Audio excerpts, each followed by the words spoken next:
Hello and welcome everyone. आइए आप सबका स्वागत है मैज़ोन क्लासेस के इस चैनल पे। ये हमारी सीरीज की दूसरी वीडियो है, how to score more in every exam. पहली वीडियो में हमने डिस्कस किया था कि आप जेई मेंस एग्जाम के अंदर 99 परसेंटाइल प्लस कैसे स्कोर कर सकते हो। ये उसी सीरीज की दूसरी वीडियो है। आज का टॉपिक जो है आपके सामने लिखा हुआ है, how to score 95 percentage plus marks in 12th boards exam. हर बच्चे की लाइफ में ये दिन जरूर आता है जब आपको 12th क्लास के बोर्ड्स के एग्जाम की टेंशन होती है।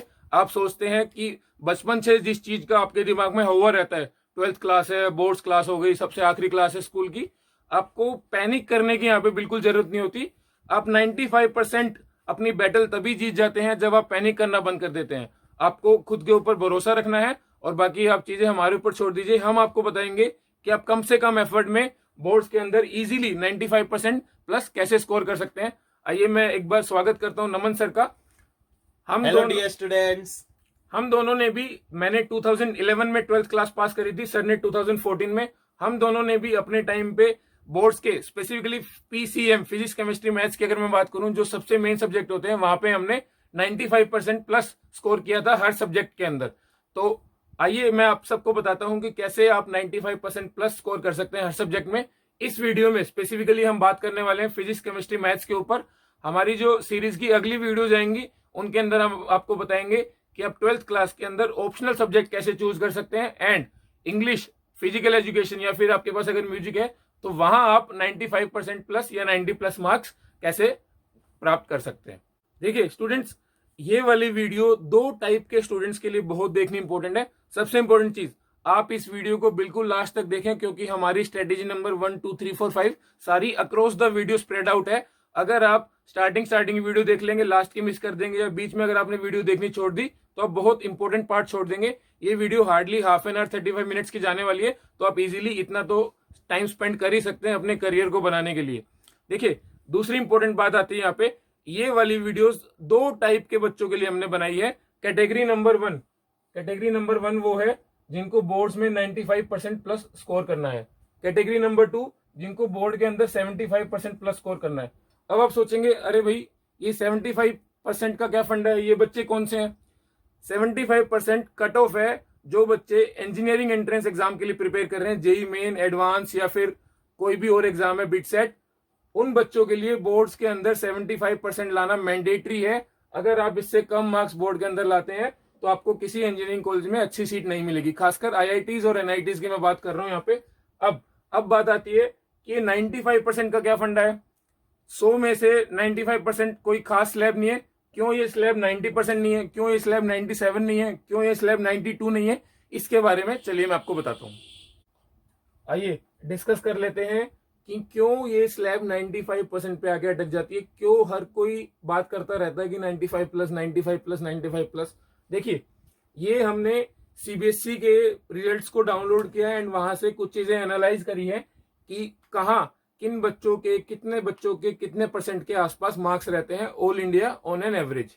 तो ये वीडियो खासकर सीबीएसई वाले बच्चों के लिए ज्यादा डेडिकेटेड है, लेकिन और बोर्ड्स वाले भी बच्चे इस वीडियो से फायदा उठा सकते हैं क्योंकि अक्रॉस द बोर्ड्स बहुत सारी चीजें सेम रहती है, कुछ कुछ चीजें अलग होती हैं। जैसे अगर मैं हरियाणा बोर्ड और सीबीएसई बोर्ड की बात करूं तो पीसीएम में अगर आप देखा जाए तो मुश्किल से 2-3% सिलेबस का डिफरेंस होगा। वो डिफरेंस क्या क्या है और कहां कहां से अलग चीजें होती है उसके ऊपर भी हम सीरीज के ऊपर नई वीडियो लाने वाले हैं, difference between Haryana board and CBSE board.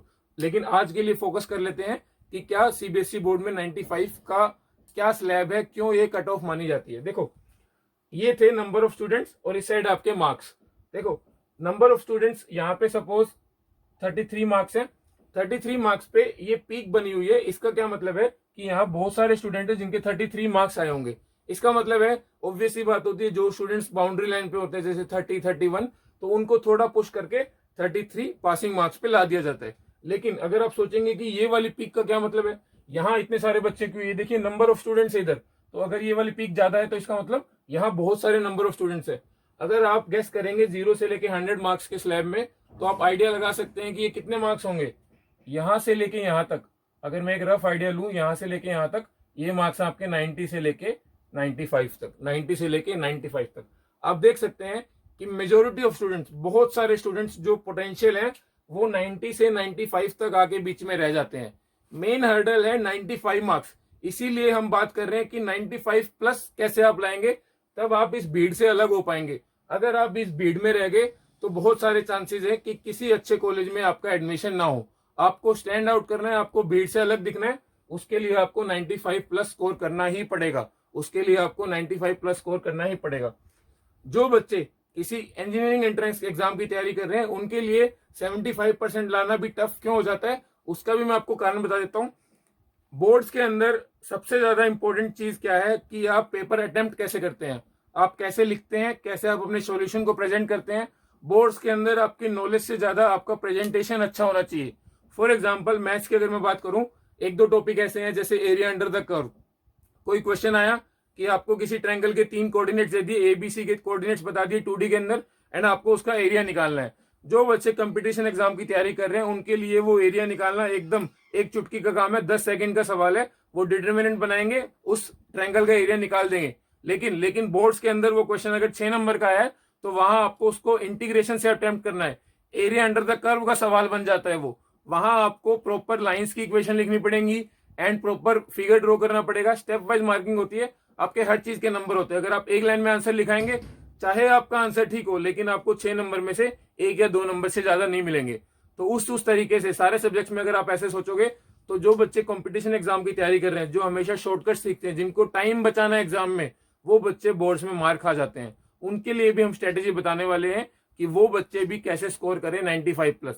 देखो बच्चों, ऐसा नहीं है कि जो बच्चे कंपटीशन एग्जाम की तैयारी कर रहे हैं उनके लिए बोर्ड्स एग्जाम के मार्क्स इंपॉर्टेंट नहीं है, ऐसा नहीं होता। मैंने बीटेक के बाद एमबी किए। जब भी आप एमबी के एंट्रेंस के लिए जाते हो तो आपको 10-12 के मार्क्स, आपके वेटेज काउंट होती है वहां पे। अगर आपके 10-12 में 90% स्लैब से कम है या फिर 95 से कम है तो आप बहुत सारे बच्चों से पीछे रह जाओगे। बेशक आपका बीटेक में किसी बहुत अच्छे कॉलेज में एडमिशन हो जाए, लेकिन आपके 10-12 के मार्क्स आपके लाइफ लॉन्ग काम आते हैं, हमेशा काम आते हैं। तो जो बच्चे कंपटीशन एग्जाम की तैयारी भी कर रहे हैं उनको भी ये वीडियो खास देखने की जरूरत है, क्योंकि यहाँ हम बहुत अच्छे से बताने वाले हैं कि कैसे आप 95% प्लस स्कोर कर सकते हैं। देखिए स्टूडेंट्स, आई होप आपको 95 मार्क्स का और 75 मार्क्स का क्या फंडा है वो समझ आ गया होगा। लेकिन सबसे बड़ी जो दिक्कत मैंने देखा है स्टूडेंट्स के साथ बात करते हुए, स्टूडेंट से जब हम कांटेक्ट करते हैं, लगातार उनसे डिस्कस करते रहते हैं सब चीजों को, तो स्टूडेंट्स के दिमाग में सबसे बड़ी स्केप्टिकल जो चीज होती है, सबसे बड़ी डाउटफुल जो चीज होती है, उनको ये लगता है कि अगर उनकी 11th क्लास थोड़ी वीक रह गई तो वो 12th में उस चीज को कवर अप नहीं कर पाएंगे। ऐसा नहीं होता है। मैं आपको बता देता हूं कि 11th क्लास के अंदर ऐसा जरूर होता है कि 11th क्लास के अंदर 12th का थोड़ा बहुत बेस बन जाता है, लेकिन 11th क्लास के साथ कॉमन टॉपिक जो 12th क्लास में होते हैं वो बहुत ही कम होते हैं। तो अगर आपने 11th क्लास में उतनी मेहनत नहीं करी है या फिर 11th क्लास में आपका स्कोर थोड़ा कम अच्छा रह गया है, तो आपको बिल्कुल ऐसा सोचने की जरूरत नहीं है कि आप 12th में भी स्कोर नहीं कर पाएंगे। ऐसा नहीं होता। 11th और 12th रिलेटेड है, जरूर है, लेकिन ऐसा नहीं है कि आपने 11th में स्कोर नहीं किया तो आप 12th में बिल्कुल नहीं कर सकते। अभी ये वीडियो हम आपके लिए इसलिए लेके आए क्योंकि अभी आप 12th के लिए पढ़ना स्टार्ट कर रहे हैं। नया सेशन जस्ट स्टार्ट हुआ है एंड थोड़ा बहुत लॉकडाउन की वजह से डिले भी हो गया है, तो इसी वजह से हमारी वीडियो भी सही टाइम पे हमने लॉन्च की है कि किस तरीके से आप 12th क्लास की पढ़ाई स्टार्ट करें। आपको 11th क्लास का बिल्कुल बर्डन नहीं लेना है। 12th क्लास अपने आप में एक नई लाइफ है, आपको इसको डे 1 से नए कोर्स की तरह पढ़ना है। देखो, अगर आपको किसी भी पेपर के लिए तैयारी करनी है, पढ़ना है, तो उसके लिए सबसे जरूरी चीज होती है कि आप उस पेपर को समझो, उस पेपर के सिलेबस को समझो, एंड फिर आप सोचोगे कि हाँ, इसको मैं कैसे कैसे तैयार करूं। सीबीएसई बोर्ड्स ने 2020 में एकदम नया पैटर्न लॉन्च किया है। उस पैटर्न के अंदर 19 और 18 के पेपर के मुकाबले बहुत सारे चेंजेस थे। होपफुली ये वाला नया पैटर्न उनके लिए बहुत अच्छे से गया है। तो आइए हम समझ लेते हैं सब्जेक्ट वाइज एनालिसिस में नमन सर से। वो सबसे पहले फिजिक्स की स्टार्ट करने वाले हैं। क्या तो आपके पेपर के पैटर्न में चेंज आया है एंड आप किस तरीके से फिजिक्स सब्जेक्ट के अंदर 95% प्लस स्कोर कर सकते हैं। Over to you Naman sir. देखिए स्टूडेंट्स, अक्सर मैंने बच्चों को सुनते हुए देखा है, मैंने उनसे बात की है, अखबारों में देखा है कि यार फिजिक्स एक मुश्किल सब्जेक्ट है। दे थिंक कि फिजिक्स एक मुश्किल सब्जेक्ट है। मैं आपको यहाँ पे बता रहा हूँ कोई मुश्किल सब्जेक्ट नहीं है। इवन मैंने 12th बोर्ड एग्जाम में खुद 96 मार्क्स फिजिक्स में स्कोर किए थे। तब मैंने क्या स्ट्रेटेजीज अपनाई थी, और टाइम के साथ जब से मैंने टीचिंग स्टार्ट की है मैंने काफी कुछ पर्सनल एक्सपीरियंस से सीखा है। मैं आपको वो सब कंबाइन करके स्ट्रेटेजीज बताने वाला हूं ताकि आप इस मुश्किल सब्जेक्ट में, जो सो कॉल्ड मुश्किल सब्जेक्ट है, वास्तव में ये मुश्किल सब्जेक्ट कुछ नहीं है। I think it is the one of the most easiest subject, but आपको कुछ स्ट्रेटेजीज फॉलो करनी पड़ेंगी, कुछ पॉइंट्स फॉलो करने पड़ेंगे, तभी आप यहाँ पे बहुत अच्छा स्कोर कर पाएंगे। देखिए, सबसे पहले मैं यहाँ पे आपके सामने पेपर पैटर्न डिस्कस कर रहा हूं। आप सभी जानते हैं कि 70 मार्क्स का पेपर होगा और जो टाइम अलॉटेड है डेट इज द 3 आवर्स। देखिए, पेपर है लगभग 4 सेक्शंस में डिवाइडेड है। 4 सेक्शंस का मतलब क्या है मेरा? देखिए, पहला सेक्शन जिसमें 1 मार्क क्वेश्चन होते हैं, 1 मार्क क्वेश्चंस। एक्चुअली में 1 मार्क क्वेश्चंस बहुत पहले से सीबीएसई बोर्ड में आ रहे हैं, बट ईयर 2020 सीबीएसई ने इनकी वेटेज काफी बढ़ा दी और उन्होंने 20 मार्क्स मतलब 20 क्वेश्चंस ऐसे बोले जो कि 1 मार्क ईच है। तो यहां पे 1 इंटू में 20 दैट विल बी 20 मार्क्स, मतलब 1 मार्क्स के 20 क्वेश्चन आने वाले। सेकेंडली, फिर उसके बाद आते हैं 2 मार्क क्वेश्चंस। 2 मार्क क्वेश्चन क्या है कि 2 मार्क क्वेश्चन आपके 7 क्वेश्चन होते हैं जो 2 मार्क्स के होते हैं, and that will be equal to 14। उसके बाद आपके पास आते हैं 3 मार्क क्वेश्चंस, प्रिसाइजली मार्क्स, है ना, वो भी आपके 7 इन नंबर्स होते हैं, तो इस प्रकार से आपके 21 मार्क्स। फिर आते हैं आपके पास 5 मार्क्स क्वेश्चन, जो आपके 5 मार्क्स क्वेश्चन है that are 3 number, 3 question 5 marks के होते हैं, और 15 इस प्रकार से जो आपका पेपर है वो 70 मार्क्स का बनता है। देखिए, बहुत सारे स्टूडेंट्स ने, क्योंकि 2020 में बिल्कुल नया सिस्टम था, इस सेक्शन में प्रॉब्लम फेस की। 1 मार्क के क्वेश्चन में काफी प्रॉब्लम्स उन्होंने फेस की। तो मैं आपको बताता हूं कि क्या करके आप 1 मार्क क्वेश्चंस को इजीली कर सकते हैं। आप 20 के 20 नंबर भी उसमें ला सकते हैं, कोई बहुत बड़ी बात नहीं है। उसके लिए क्या जरूरी है? देखिए स्टूडेंट्स, पहली बात, आपको NCERT line to line read करने की आवश्यकता है। बहुत सारे स्टूडेंट्स हैं, बहुत सारी किताबें पढ़ती है, इतनी मोटी मोटी किताब होती है, एनसीईआरटी पतली सी किताब है। आपको NCERT line to line read करने की जरूरत है अगर आप चाहते हो कि आप इन 1 मार्क क्वेश्चंस को ढंग से अटेम्प्ट कर पाए, तो आपको NCERT line to line read करनी पड़ेगी। उसके अलावा इसका कोई सॉल्यूशन नहीं है। सेकेंडली, एट मेजोन क्लासेस हम डीपीपीज प्रोवाइड करते हैं। उन डीपीपीज में 1 मार्क के क्वेश्चन, हर डीपीपी में कुछ क्वेश्चन ऐसे होते हैं जो कि 1 मार्क ऑब्जेक्टिव टाइप क्वेश्चन होते हैं। देखिए, एक बात और है, सीबीएसई को ही पेपर बनाना है, और इससे पहले पेपर होता था नीट, अब तो एनटीए बनाएगा, है ना, पर उससे पहले नीट का पेपर भी सीबीएसई ने ही बनाया है। तो अक्सर ऐसा देखा गया कि नीट के जो कॉन्सेप्ट है, जो 2020 में पेपर आया, उसमें भी नीट के जो क्वेश्चंस आ चुके हैं, उसी प्रकार के क्वेश्चंस उन्होंने बोर्ड एग्जाम में डाल दिए। तो हमारी डीपीपीज में प्रीवियस ईयर नीट क्वेश्चन को भी कवर किया जाता है, ताकि आप ये 1 मार्क क्वेश्चन को ढंग से अटेम्प्ट कर सके। तो 1 मार्क के लिए आपको NCERT line to line read करनी पड़ेगी, पहली बात। और दूसरी बात, डीपीपीज को सोल्व कीजिए, उसमें आपके पास प्रीवियस ईयर नीट भी मिलेंगे। नीट का पेपर भी सीबीएसई बनाता था पहले, तो आपको काफी हेल्पफुल उसमें मिलेगी। देखिए, फिजिक्स में मैं आपको एक और सेग्रीगेशन करना चाहूंगा। बहुत सारे बच्चों को बहुत सारे डाउट होते हैं कि यार थ्योरी कितने नंबर की आती है, कितने न्यूमेरिकल्स आते हैं, कितने डेरिवेशंस आते हैं, कितना क्या आता है। तो वो भी मैं आपके सामने एनालिसिस लेके आया हूं। मैं आपको वो एनालिसिस यहां पे शो कर रहा हूं। देखिए, मैंने यहां पे 3 पार्ट्स में डिवाइड किया है। ये जो मेरा एनालिसिस है डेट इज बेस्ड ऑन 2018 से लेकर 2020। डियर स्टूडेंट्स, 9 सेट्स हुए उसमें, 2018 में, 2019 में और 2020 में। 9 सेट्स में मैं अपना एनालिसिस आपके सामने लेके आ रहा हूं। ये मेरे हिसाब से हर जगह वैलिड है। जब मैंने पेपर दिया तब भी कुछ इसी प्रकार का एनालिसिस होता था। तो देखिए, मैं आपके सामने एनालिसिस लेके आ रहा हूं। तो देखिए स्टूडेंट्स, आपके सामने क्लासिफिकेशन है। मैंने 3 पार्ट्स में क्लासिफाई किया है। मैं पहले बता दूं, ये कोई ऑफिशियल क्लासिफिकेशन नहीं है, ये हमारी पर्सनल एनालिसिस है based on previous year papers. हर साल 3 पेपर होते हैं ऑल इंडिया लेवल पे, तो ऑल इंडिया लेवल की एनालिसिस है। दिल्ली के पेपर्स को हमने अभी नहीं काउंट किया है। देखिए, 3 कैटेगरीज है, न्यूमेरिकल्स, डेफिनेशन प्लस डेरिवेशन। मतलब ये वो सवाल है डेफिनेशन प्लस डेरिवेशन जो डायरेक्टली बेस्ड है, डायरेक्ट सवाल जिनमें कोई खास सोचने की जरूरत नहीं है, डायरेक्ट क्वेश्चन है ये। And next one is a conceptual questions, है ना।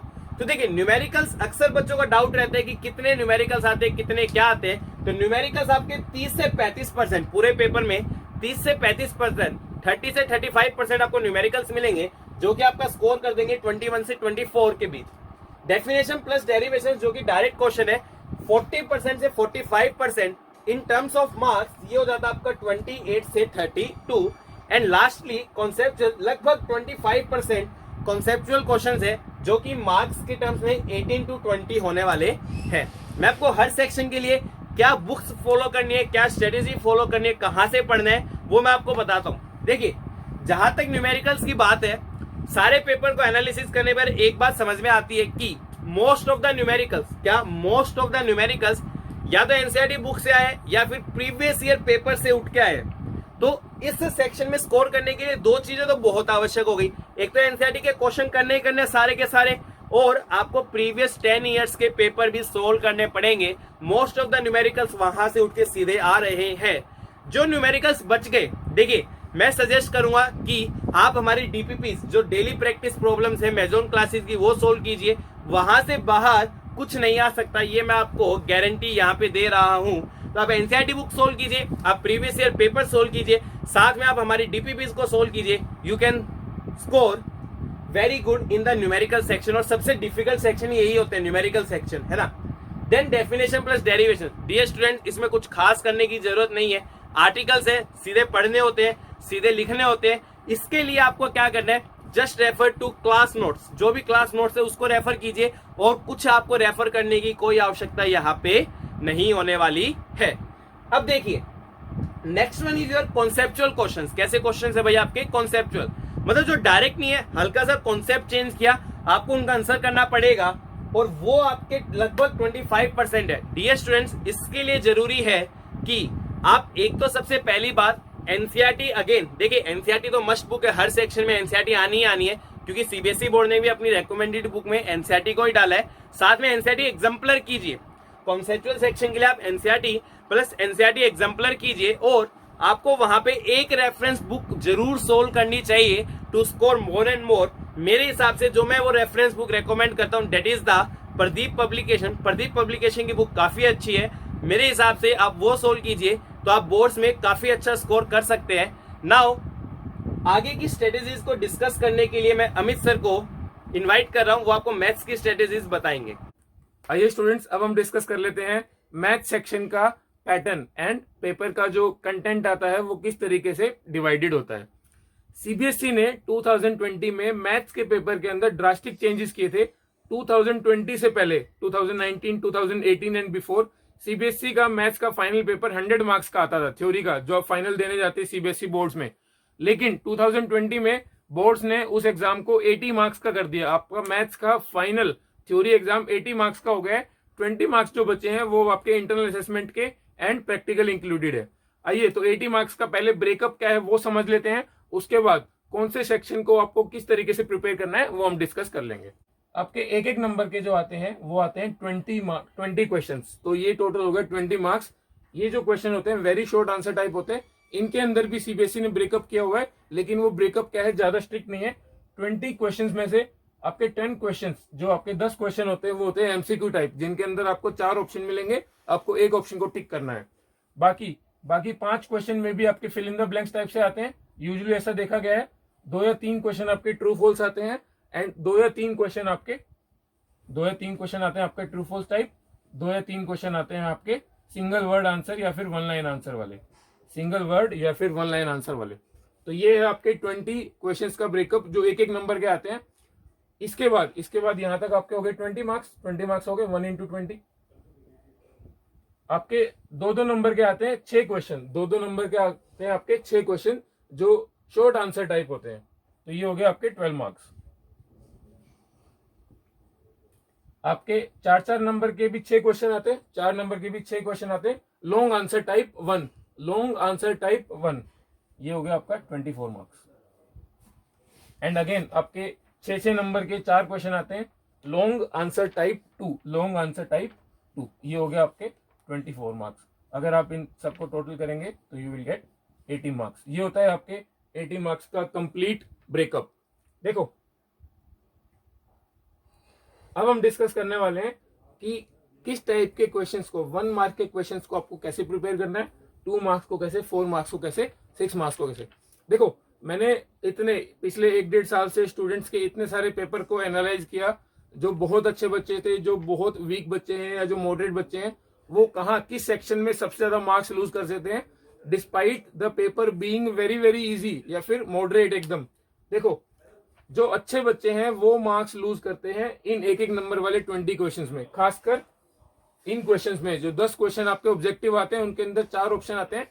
सीबीएसई बोर्ड क्या करता है, इन ऑप्शंस को थोड़ा ट्रिकी रखने की कोशिश करता है, क्योंकि देखो आप खुद देखोगे ये जो सब्जेक्टिव क्वेश्चंस है यहाँ पे ज्यादा मार्क्स लूज होने की कोई पॉसिबिलिटी नहीं है, क्योंकि यहाँ पे एक सिंपल क्वेश्चन आएगा, आपको या तो प्रूफ करना है एलएचएस आरएचएस के बराबर, या कोई सपोज प्रोबेबिलिटी का क्वेश्चन है, किसी लाइन की इक्वेशन निकालनी है, इस टाइप की चीजें हैं। तो यहाँ पे आपके गलती होने के बहुत कम चांसेस है। यहाँ से जो क्वेश्चन आएंगे उनका एक फिक्स पैटर्न है, वो हमेशा उसी टाइप के क्वेश्चन आते हैं।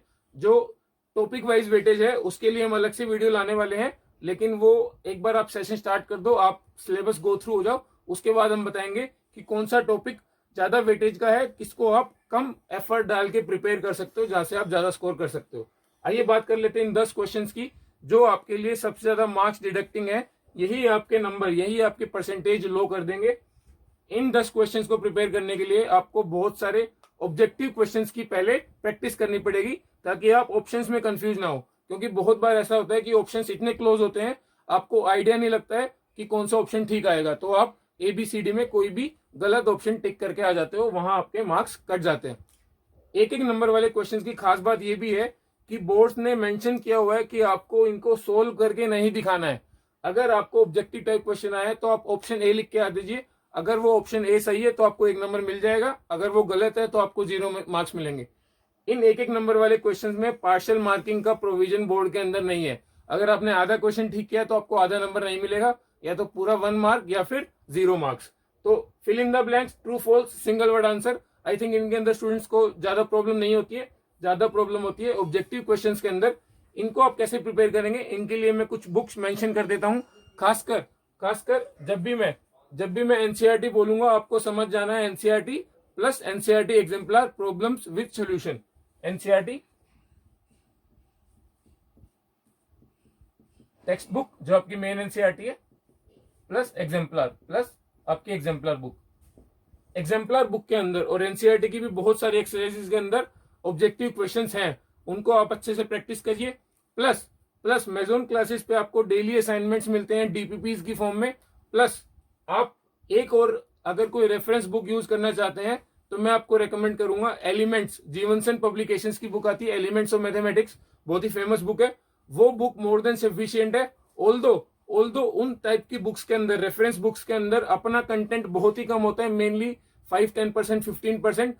उन सारी बुक्स के अंदर जो कंटेंट है वो कहां से उठ के आया है, या तो सीबीएसई के प्रीवियस ईयर क्वेश्चन से उठ के आया है, या फिर एनसीईआरटी से उठ के आया है, या फिर एनसीईआरटी एग्जाम्पलर से उठ के आया है।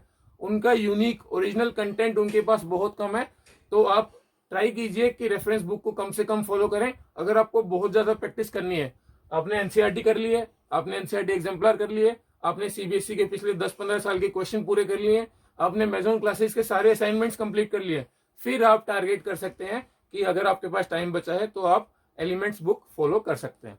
तो ये थी स्ट्रेटेजी हमारी इस टाइप के क्वेश्चंस को कैसे डील करना है उसके ऊपर। अब मैं आपको बता देता हूँ कि पेपर मोस्टली आता कहाँ से। बच्चे पूछते हैं कि पेपर सर एनसीईआरटी से आता है या बाहर से आता है, सीबीएसई के सिलेबस में क्या है क्या नहीं है, वो सारी चीजें एक बार हम डिस्कस कर लेते हैं। देखिए, हमने मेजोन क्लासेस पे सीबीएसई के पिछले कई साल के पेपर को एनालाइज किया, 5-7 साल के, और उसके अंदर भी आप आइडिया लगा सकते हैं कि 3-3 सेट आते हैं। ऑल्दो जो सेट्स आते हैं उनके अंदर बहुत सारे क्वेश्चन रिपीटेड होते हैं। अगर सपोज सीबीएसई ने 2020 पेपर में 3 सेट दिए तो उसके अंदर तीनों सेटों में म्यूचुअली जो इंक्लूसिव कंटेंट है, जो आपको कॉमन मिलेगा, वो अराउंड 70% कंटेंट तीनों सेट में कॉमन मिलेगा। 30% के क्वेश्चन आसपास अलग आते हैं, उनके अंदर भी जम्बलिंग हो जाती है। तो आइए डिस्कस कर लेते हैं कि पेपर में जो बच्चे मुझसे अक्सर पूछते रहते हैं कि सर एनसीईआरटी से कितना आएगा, एनसीईआरटी के बाहर से कितना आएगा। देखो, मैथ के अंदर सबसे इंपॉर्टेंट चीज कि जैसे नमन सर ने आपकी बहुत ही अच्छी, बहुत ही प्यारी कैलकुलेशन की है, क्लासिफिकेशन की है कि इतना पेपर थ्योरी आएगा, इतना पेपर नॉन थ्योरी आएगा, इतना पेपर डेफिनेशन डेरिवेशन टाइप आएगा। मैथ्स के अंदर वैसा कुछ पॉसिबल नहीं है, क्योंकि मैथ्स के अंदर थ्योरी है नहीं। आप सबको पता है मैथ्स प्रैक्टिकल सब्जेक्ट है, तो वहां पे खाली हम क्वेश्चंस की ही बात करेंगे। बात हम कर लेते हैं कि कितना पेपर एनसीईआरटी से आता है, कितना पेपर एनसीईआरटी से बाहर है लेकिन सीबीएसई पहले पूछ चुका है वहां से आता है, और कितना परसेंट पेपर यूनिक आता है। देखो, मेरी एनालिसिस के हिसाब से, ये एनालिसिस वेरी कर सकती है, मेरी एनालिसिस के हिसाब से NCERT plus NCERT exemplar type मिला के 65 से 70% पेपर आपका एनसीईआरटी से ही आता है।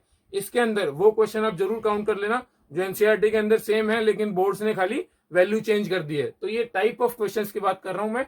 तो 65 से 70% आपका mostly paper NCERT plus exemplar book से आता है। अगर कोई स्टूडेंट एनसीईआरटी बुक को अंडर एस्टिमेट आप करते हो तो आप बहुत बड़ी गलती कर रहे हो, बहुत बड़ी भूल कर रहे हो। मेरे हिसाब से सारे सब्जेक्ट्स के अंदर आपको एनसीईआरटी मस्ट बुक है, स्टार्टर बुक है, वहां से आपको करना ही करना है।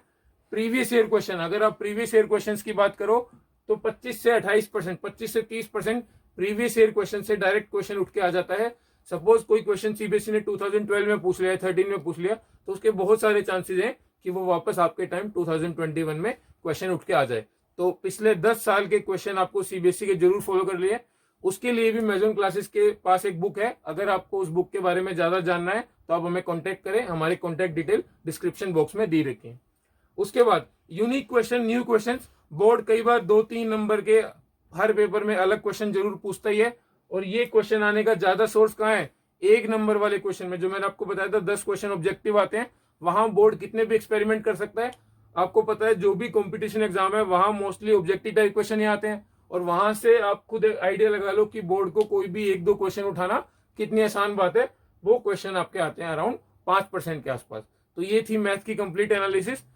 अब टॉपिक वाइज डिटेल, कौन सा टॉपिक ज्यादा इंपॉर्टेंट है, कम इंपॉर्टेंट है, कौन सा टॉपिक आपको कैसे पढ़ना है, वो हम लेक्चर्स में साथ साथ बताते रहते हैं। अदरवाइज आपको पेपर कैसे अटेम्प्ट करना है, पेपर आपका कितनी देर में होना चाहिए, कैसे प्रैक्टिस करनी है, वो वीडियो हम जब लाएंगे जब आपका कोर्स ऑलमोस्ट ओवर हो चुका होगा, आपको कोर्स का आइडिया होगा। देखिए डियर स्टूडेंट्स, अब मैं आपके सामने लेके आ रहा हूं केमिस्ट्री की एनालिसिस। देखिए मेरा तो पर्सनली मानना यही है कि केमिस्ट्री से आसान सब्जेक्ट भाई कोई नहीं है ना। और ऐसा मानना इसलिए भी है क्योंकि मैंने अपने कैरियर में सबसे कम केमिस्ट्री की ही स्टडी की है और सबसे ज्यादा नंबर भी मैंने केमिस्ट्री में लिए। माई score was 99 in the chemistry paper. तो देखिए 99 स्कोर किया मैंने, सबसे कम मैंने केमिस्ट्री सब्जेक्ट पढ़ा, फिर भी सबसे ज्यादा स्कोर मेरा केमिस्ट्री में रहा। 99 मार्क्स मैंने स्कोर किए।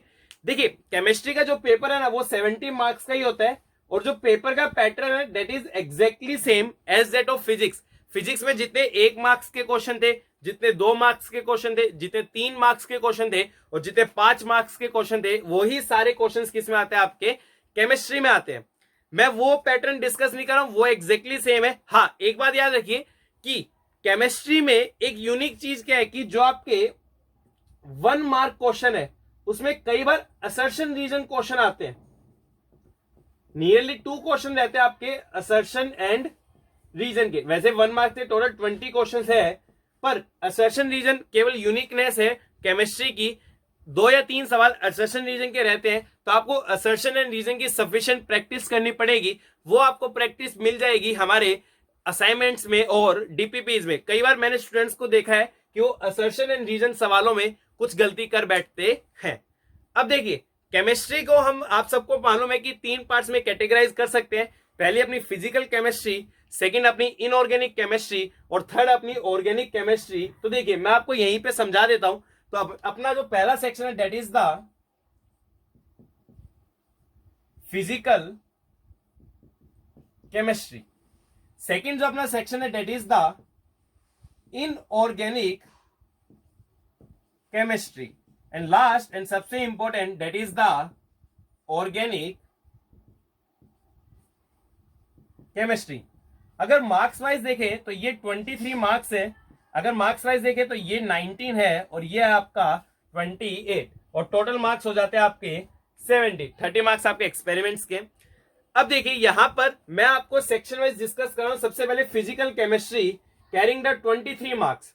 एक्चुअली में इन 23 मार्क्स में देखिए जनरली ऑब्जर्व किया गया कि 8 से 10 मार्क्स, 8 से 10 मार्क्स के आपके क्या होने वाले? न्यूमेरिकल्स होने वाले हैं, है ना। तो इस सेक्शन के लिए आपको थ्योरी की भी प्रैक्टिस करनी पड़ेगी और न्यूमेरिकल की भी प्रैक्टिस करनी पड़ेगी। सबसे पहले मैं आपको न्यूमेरिकल्स के 3 ही चैप्टर वैसे इसमें, first one is your solutions, second one is your chemical kinetics and third one is your electrochemistry. देखिए अगर आपको न्यूमेरिकल्स की प्रैक्टिस करनी है, सीबीएसई बोर्ड एग्जामिनेशन है, लेवल कोई बहुत ज्यादा नहीं होने वाला है। अगेन आई विल रेकमेंड कि आप एनसीईआरटी के हर सवाल को कीजिए, आप प्रीवियस ईयर के हर सवाल को कीजिए, और साथ में आपको रेफरेंस बुक इस्तेमाल करनी चाहिए ताकि आप न्यूमेरिकल्स की सफिशिएंट प्रैक्टिस कर सके। मैं रेकमेंड करूंगा प्रदीप पब्लिकेशंस की जो बुक है आप उसको रेकमेंड कीजिए। फॉर न्यूमेरिकल प्रैक्टिस, है ना। तो आप फिजिकल केमिस्ट्री में इजीली स्कोर कर सकते हैं। न्यूमेरिकल्स का लेवल कोई खास नहीं होता। अरेनियस इक्वेशन पे जनरली देखा गया है कि आपका न्यूमेरिकल पूछा जाता रहा है। नेक्स्ट आपका इनऑर्गेनिक केमिस्ट्री, भाई रट्टे वाला। मैं ऐसा इसलिए कह रहा हूं कि मोस्ट ऑफ द चीज यहां पे आपको मेमोराइज करनी पड़ेगी, डिस्पाइट कुछ फैक्ट्स है, कुछ आपके लॉजिकल रीजनिंग भी है, बट इनऑर्गेनिक केमिस्ट्री 19 मार्क्स। और मैं आपको गारंटी दे रहा हूं आप एनसीईआरटी से बाहर मत जाइए, क्योंकि इनऑर्गेनिक केमिस्ट्री में एनसीईआरटी से बाहर आने की कोई संभावना नहीं है। जनरली यहाँ पे एक्सेप्शंस पे सवाल आते हैं, स्ट्रक्चर्स पे सवाल आते हैं। स्ट्रक्चर्स किसके? फॉस्फोरस के हो गए, ऑक्सीजन के हो गए, सल्फर के हो गए, उन पे आपके सवाल रहते हैं। तो मेरा ये मानना है जनरली आपके स्ट्रक्चर्स होते हैं, आपके एक्सेप्शंस होते हैं, आप एनसीईआरटी को फॉलो कीजिए। एक्सेप्शन अनगिनत हमारी फिजिक्स केमिस्ट्री में, अनगिनत एक्सेप्शंस हमारे पास केमिस्ट्री में आएंगे। आप सबको याद नहीं कर सकते, आप उनको याद रखिए जो आपके एनसीईआरटी में, साथ में प्रीवियस ईयर तो पढ़ेंगे ही, वहां से आपको काफी इंफॉर्मेशन मिल जाने वाली है। एंड लास्ट सबसे important, that is the organic chemistry, जिसमें लॉजिकल क्वेश्चंस आते हैं जो कि कई बार ट्रिकी हो जाते हैं। मेरा जो 1 नंबर कटा था ना, वो भी ऑर्गेनिक केमिस्ट्री में ही कटा था, है ना। तो ऑर्गेनिक केमिस्ट्री 28 मार्क्स की है। मैं आपको बताता हूं यहां बहुत ज्यादा इंपॉर्टेंस रहने वाली आपकी नेम रिएक्शंस, साइंटिस्ट के नेम्स के ऊपर जो रिएक्शंस है उनके मैकेनिज्म क्या है, कैसे एक कंपाउंड दूसरे कंपाउंड में कन्वर्ट होने वाला है, कन्वर्जन मैकेनिज्म से, nucleophilic substitution, nucleophilic addition reaction है। आप देखिए उन सब की आपको बहुत अच्छे से प्रैक्टिस करके चलनी है। लॉजिकल क्वेश्चन आएंगे, अगेन इसके लिए मैं रेफरेंस बुक को रेकमेंड करना चाहूंगा। एनसीईआरटी तो आपको पढ़नी ही पढ़नी है, बट आपको प्रदीप रेफरेंस बुक फॉलो करनी चाहिए। साथ में आप प्रीवियस ईयर क्वेश्चंस कीजिए, आप इस सेक्शन में बहुत इजीली स्कोर कर सकते हैं। मैंने अपने टाइम में केवल इतना ही पढ़ा था। डेली मेरी केमिस्ट्री की एवरेज अगर मैं गिनूं तो 45 मिनट्स की स्टडी शायद रही हो मेरे हिसाब से। उसके बाद भी मैंने 99 मार्क्स स्कोर किए। आप ये स्ट्रेटेजी फॉलो कीजिए, आप भी स्कोर कर सकते हैं। आइए स्टूडेंट्स, अभी हमने पता कर लिया है कि फिजिक्स केमिस्ट्री मैथ के पेपर का क्या नया पैटर्न है, किस टाइप के क्वेश्चन आपको किस बुक से प्रिपेयर करने हैं, किस तरीके से उनको अटेम्प्ट करना है।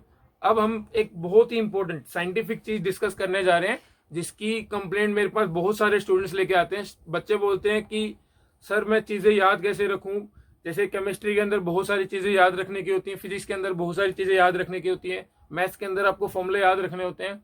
आपको लास्ट वीडियो में नमन सर ने बहुत ही अच्छे तरीके से बताया था कि कैसे आप फॉर्मूलेज को ज्यादा से ज्यादा टाइम तक याद कर सकते हैं। लेकिन फॉर्मूलेज के अलावा भी बोर्ड्स के पॉइंट ऑफ व्यू से आपका पेपर अटेम्प्ट करने का तरीका बहुत इंपॉर्टेंट है। आपको सारी चीजें प्रॉपरली डिराइव कर करके लिखनी पड़ेंगी, तो वो डेरिवेशन और डेली की चीजें आप कैसे लंबे टाइम तक याद रख सकते हैं वो मैं आपको बता देता हूं।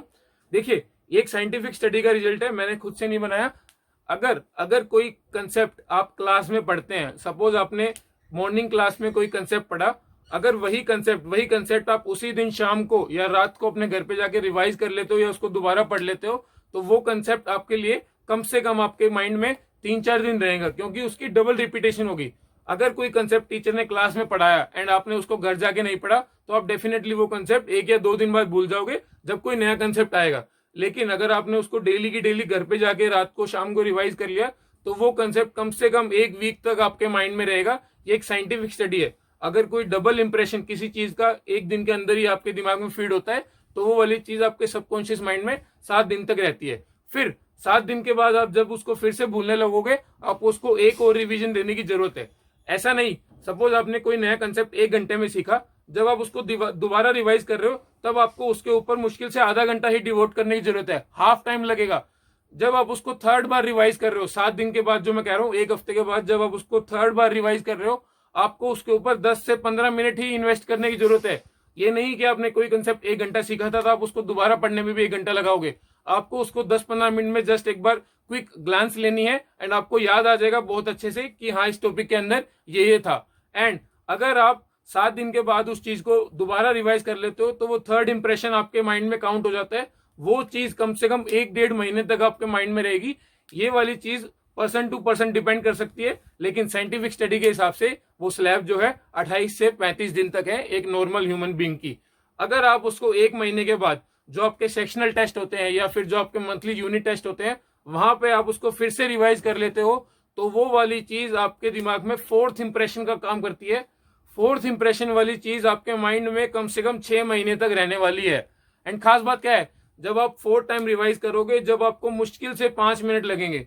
जो कंसेप्ट, नया कंसेप्ट आपने 1 घंटे में सीखा था, 4th टाइम में आप उसको 5 मिनट में रिवाइज कर सकते हो, एंड वो वाली चीज आपके दिमाग में 6 महीने तक रहेगी। तो आप आइडिया लगा लीजिए कि एक बार रिवीजन का कितना बड़ा इंपैक्ट है। ये एक बहुत ही साइंटिफिक स्टडी है, आप इस चीज को जरूर फॉलो करें, आपको डेफिनेटली फायदा मिलेगा ही मिलेगा। अब हम उस चीज के ऊपर डिस्कस करने जा रहे हैं जिसके लिए आप इस वीडियो को स्टार्टिंग से देखते आ रहे हैं। मेजोन क्लासेस आपके लिए लॉन्च करने जा रहा है specific test series and assignment series for CBSE boards examination. मेजोन क्लासेस जो सीरीज लॉन्च कर रहा है उसके अंदर क्या कंटेंट है ये मैं आपको बता देता हूँ। हर सब्जेक्ट के, स्पेसिफिकली फिजिक्स, केमिस्ट्री, मैथ्स और बायो के आपको 40 असाइनमेंट्स दिए जाएंगे।